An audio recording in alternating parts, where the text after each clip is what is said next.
ಶ್ರೀ ಗುರುಭ್ಯೋ ನಮಃ. ಶ್ರೀಮತೆ ರಾಮಾನುಜಾಚಾರ್ಯಾಯ ನಮಃ. ವೀಕ್ಷಕ ಸ್ನೇಹಿತರಲ್ಲಿ ಪ್ರಾತಃ ಕಾಲದ ನಮನಗಳನ್ನು ಸಲ್ಲಿಸುತ್ತಾ ನೋಡಿ, ಮಾಸ ಭವಿಷ್ಯದಲ್ಲಿ ಮಕರ ರಾಶಿಯ ಮಾಸ ಭವಿಷ್ಯ, ಮಕರ ರಾಶಿಯವರೆಗೆ ಅಧಿಪತಿಯಾದಂತಹ ಶನಿಗ್ರಹ 2ನೇ ಮನೆಯಲ್ಲಿದ್ದು ಶುಕ್ರಗ್ರಹನ ಅನುಗ್ರಹ ತುಂಬ ಚೆನ್ನಾಗಿದೆ. ಮಕರ ರಾಶಿಯವರಿಗೆ ಹಣಕಾಸಿನ ಅನುಕೂಲ, ವ್ಯವಹಾರದಲ್ಲಿ ಪ್ರಗತಿ, ಸರ್ಕಾರಿ ಕೆಲಸಗಳಲ್ಲಿ ಉತ್ತಮವಾದಂತಹ ವ್ಯವಹಾರಗಳು ಇದೆಲ್ಲ ಆಗುವಂಥದ್ದು ಮಕರ ರಾಶಿಯವರಿಗೆ ಈ ಮಾಸ ತುಂಬ ಹೆಲ್ಪ್ ಮಾಡುತ್ತೆ. ಜೊತೆಯಲ್ಲಿ ನಿಮಗೆ ಯಾವುದೇ ಸರ್ಕಾರಿ ಕೆಲಸಗಳಿಗೆ ಹೋದರೂ ಸಹ, ಒಂದು ಕೋರ್ಟು ಕಚೇರಿಯಿಂದ ಹಿಡಿದು ಸರ್ಕಾರಿ ಕೆಲಸಗಳಲ್ಲಿ ಎಲ್ಲೇ ಹೋದರೂ ಉತ್ತಮವಾದಂಥ ಮನ್ನಣೆ, ಉತ್ತಮವಾದಂಥ ಕೆಲಸ ಕಾರ್ಯಗಳಾಗುವಂತಹ ದಿನ ಮಕರ ರಾಶಿಯವರೆಗೆ ಅಕ್ಟೋಬರ್ ತಿಂಗಳಲ್ಲಿರುತ್ತೆ.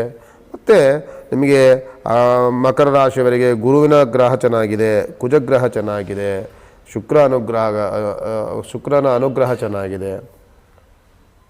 ಇದೆಲ್ಲವೂ ಲಾಭದಾಯಕವಾಗಿರುವಂತಹ ಸನ್ನಿವೇಶಗಳು ಮಕರ ರಾಶಿಯವರಿಗೆ.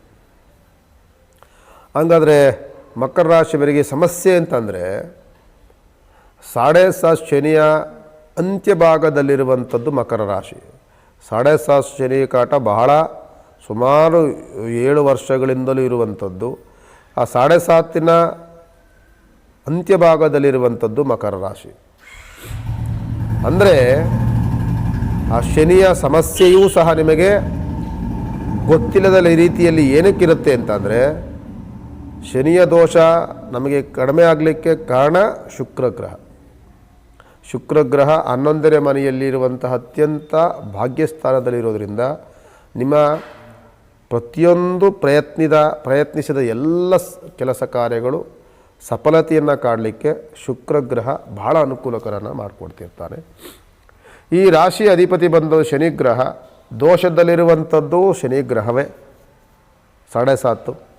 ಆದ್ದರಿಂದ ಪ್ರತಿ ಶನಿವಾರ ರಾತ್ರಿ ಸೂರ್ಯ ಮುಳುಗಿದ ನಂತರದಲ್ಲಿ, ರಾತ್ರಿ ಕಾಲದಲ್ಲಿ ಎಲ್ಲಿ ಶನಿಮಾತ್ಮನ ದೇವಸ್ಥಾನ ಇರುತ್ತಲ್ಲೋ ಹೋಗಿ ಒಂದು ಎಳಬತ್ತಿ ಹಚ್ಚಿ ಬನ್ನಿ. ನಿಮಗೆ ತುಂಬ ಅಪನಿಂದನೆಗಳು, ಅಪವಾದಗಳು, ಶತ್ರುಬಾಧೆಗಳು ಜಾಸ್ತಿ ಆಗಿದೆ ಅಂತ ಅಂದರೆ ಹನುಮಂತನ ದೇವಸ್ಥಾನಕ್ಕೆ ಹೋಗಿ ಎಳಬತ್ತಿ ಹಚ್ಚಿ ಬನ್ನಿ. ಶನಿದೋಷ ಪರಿಹಾರಕ್ಕೋಸ್ಕರವಾಗಿ ಅನುಕೂಲವಾಗುತ್ತೆ. ಅದು ಬಿಟ್ಟರೆ ಶುಕ್ರಗ್ರಹನ ಅನುಗ್ರಹ ತುಂಬ ಚೆನ್ನಾಗಿದೆ ಅಂತ ಹೇಳ್ತಾ, ಮಾಸ ಭವಿಷ್ಯದ ಕಾರ್ಯಕ್ರಮದಲ್ಲಿ ಮಕರ ರಾಶಿಯ ಮಾಸ ಭವಿಷ್ಯಕ್ಕೆ ಮಂಗಳವನ್ನಾಡ್ತೇವೆ. ಭಗವಂತ ನಿಮಗೆ ಒಳಿತನ್ನು ಮಾಡಿ.